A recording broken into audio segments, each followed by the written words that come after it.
Hi everyone, this is Courtney from Prevent Blindness Wisconsin, and I want to welcome you to our third and final Diabetes in the Eyes workshop. Last week and the week before, we really focused on diabetes, prediabetes, how it affects our eyes, and also the diseases that go with it. But today, we're going to focus on the importance of that early detection, early treatment, and different resources to care in your community, whether it be for an eye exam, eyeglasses, or also further care with prescription drug or medical treatment that might be needed. So let's dive into today. We're going to do a recap though on what we learned last week in our second workshop. So the first one I want to stress here is if you experience changes in your vision, please don't wait to contact your eye doctor, whether it be blurry vision, your prescription lenses aren't strong enough, if you have a sudden increase in floaters or see flashing lights, please contact them. They might want to see you in the clinic. Just have that conversation and get it started. Don't wait, because a lot of times when we see people wait, that's when we start to see severe vision loss occur. The second step is being aware of your risks. One, do you have diabetes or prediabetes? Does it run in your family? Are you a demographic that might be more at risk for diabetes, such as African Americans or Hispanic or Latinos? Also, too, age is a big factor as well. Those 40, 45 years or older are more at an increased risk for vision concerns. And also with diabetes, we see that risk increase significantly as well. With this too, I want to stress those habits, those everyday lifestyle factors we have. Do you smoke, or are you exposed to secondhand smoke regularly? Do you have a balanced diet, exercise regularly? Is that blood pressure at a nice healthy level? Those all play into that diabetes, but also that diagnosis of some diabetes related eye diseases as well. The third one here is having that A1C of 7 or below. So we've hit this one home in all three of the workshops we've had. That blood sugar level and where that stands is really important when it comes to monitoring our diabetes or prediabetes and monitoring our vision health with that. And lastly, receiving regular dilated eye exams. People with diabetes and prediabetes should be getting a dilated eye exam every single year. We want to monitor it, we want to maintain it. So this image we shared on all of our social media sites. The big thing I want to stress here is that early diagnosis and treatment. Early diagnosis and treatment of these diabetes-related eye diseases can decrease vision loss, severe vision loss especially, by 90%. That is a significant amount. So going into the eye doctor, and if something is diagnosed, that can make or break maybe being able to drive your car one day, seeing your prescription meds, maybe potentially holding a job. So make sure that early diagnosis and treatment is going to be key here. Going in every single year, or however often your eye doctor wants to see you based on your diagnosis, is going to be key to help with your vision health as you age.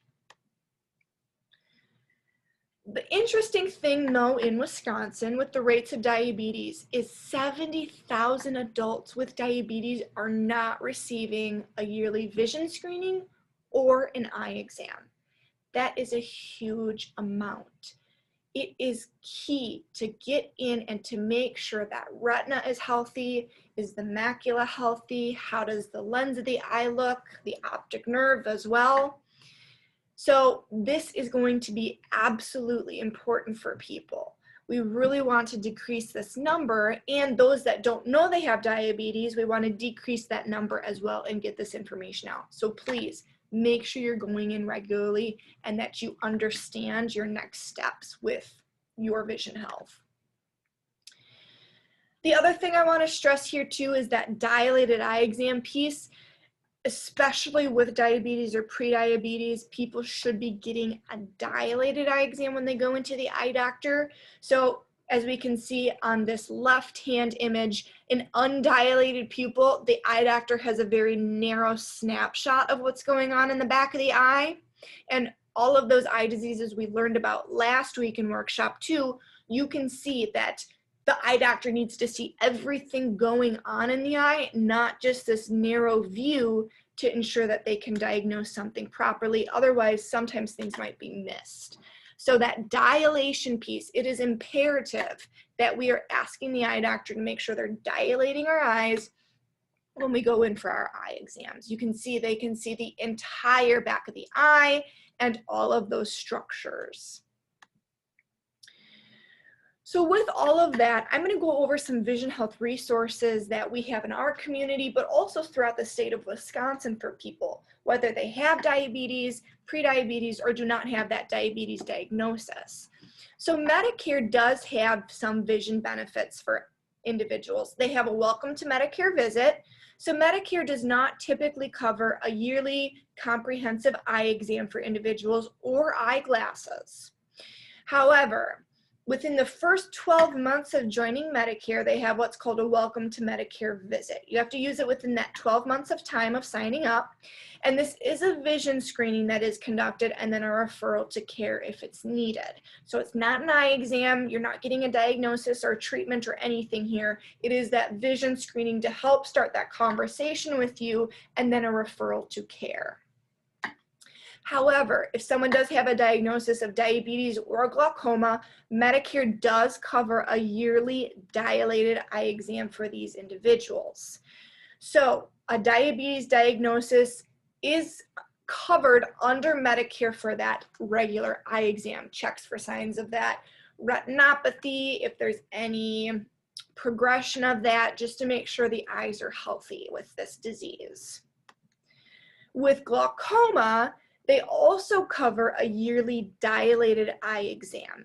With this, there are a couple criteria people can fall into to be eligible for this. So if they have a family history of glaucoma, say their parent, their blood sibling has glaucoma, we consider that individual at risk and they would be covered under Medicare for this just because it is so hereditary.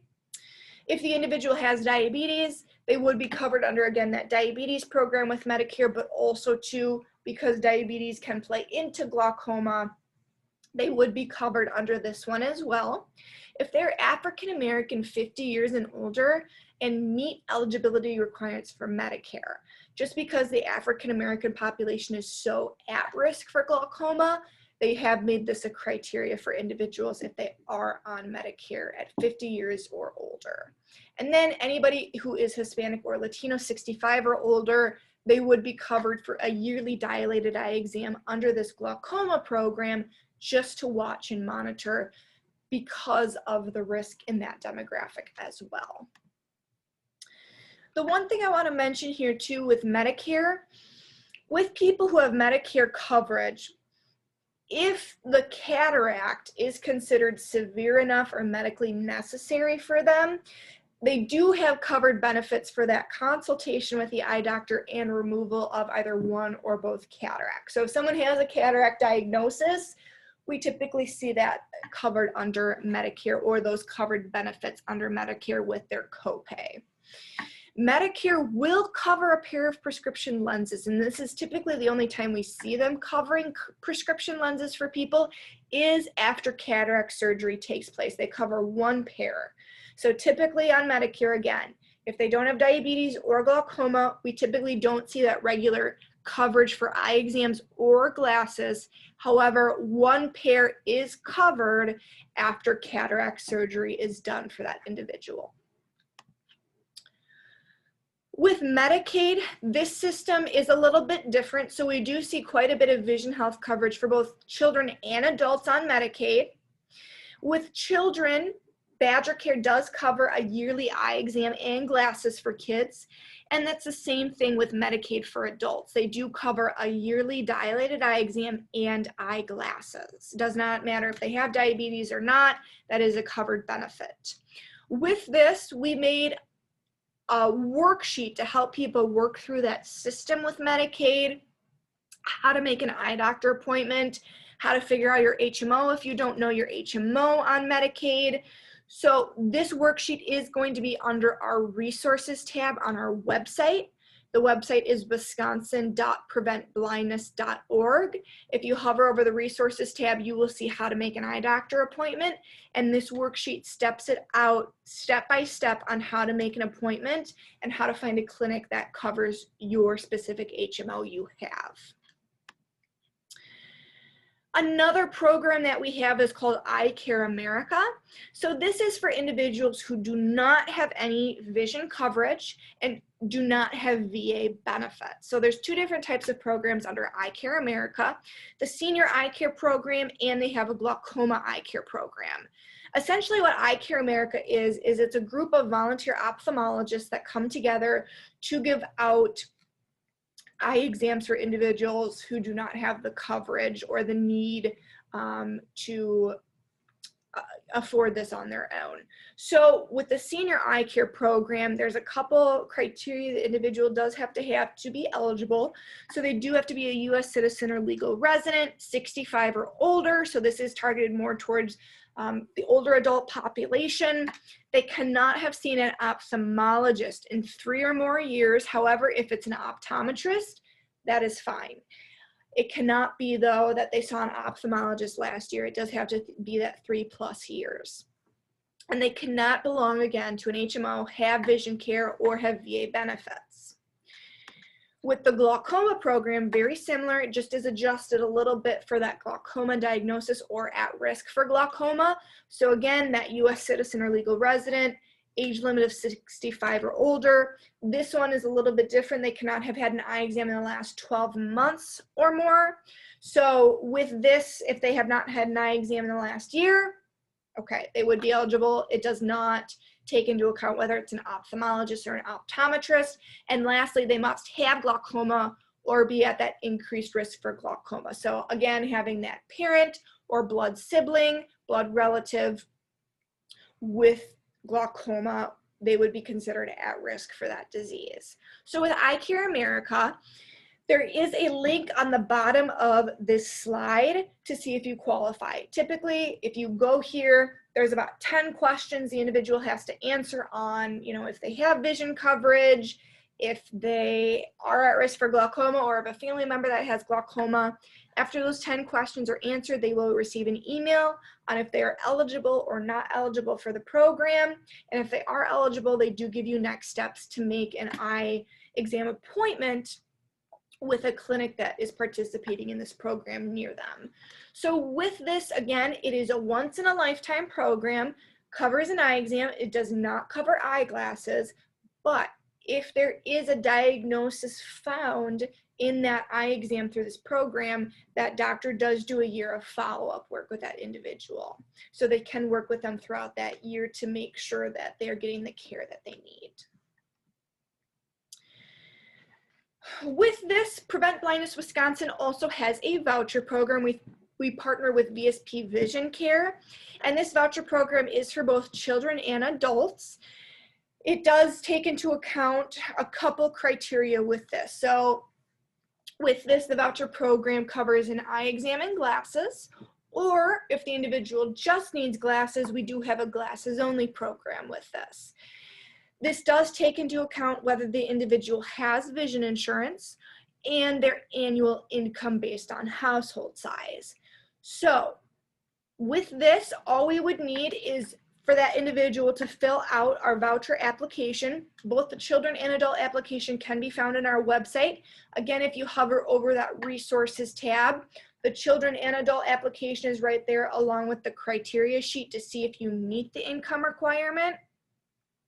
The income requirement is in correlation with 200% of the federal poverty level. So with that, we would need the application filled out. This is offered in Spanish and Hmong as well. You can fax this into our office, mail it, email it. All of that information is found at the top of the application, but also at the bottom of the criteria sheet. This voucher can be used every 12 months for both a child or an adult, just depending on that they meet the criteria still. We do participate with clinics that accept VSP voucher programs. So we do really try to make it convenient and find a clinic that is closest to where you live or where you work. So this is an option for individuals as well. Lastly, if individuals do not qualify for the voucher program, we can go through LensCrafters. They have a one-site program, and this is a once-in-a-lifetime program. For individuals to qualify for this, you cannot have any vision insurance. And with this, they do cover an eye exam and glasses on this program. So if you are interested in this, go ahead and contact us. You can go on our website page. We have an info email that you can contact us with, or you can give our office a call, and we should be able to assist you with this program.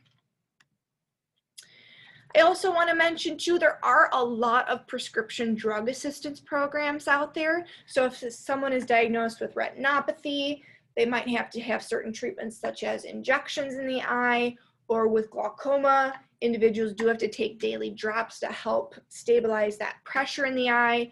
These are a list of programs that do offer assistance with those prescription drugs, especially if insurance doesn't cover it, only covers so much, or the individual does not have any insurance. So that is it. We are rounding out our third workshop with diabetes in the eyes. I want to thank you all so much for joining me. I hope you learned a few facts, a few fun tips to protect your vision health, your loved one's vision health, especially with these diseases. The biggest thing here is just starting that conversation. Where is your vision health at? Do you have some risk factors for maybe diabetes, prediabetes, or you have that diagnosis, but maybe it's been a while since you've been into the eye doctor? I encourage you and I challenge you, take that next step. It's really going to be worth it in the end. The other thing too, again, maintaining those blood sugar levels, getting in for those regular eye exams, and just watching those lifestyle factors for you. The biggest thing with our eyes is we get one pair and no spares. Thank you very much for joining me. It has been a fantastic opportunity for me to get on here to educate. If you have any questions whatsoever, please don't hesitate to reach out to us. I will put our office number in the comment section below, but also my email as well. I hope everybody stays healthy, that you stay safe, and that you have a fantastic December. Thank you. Bye-bye.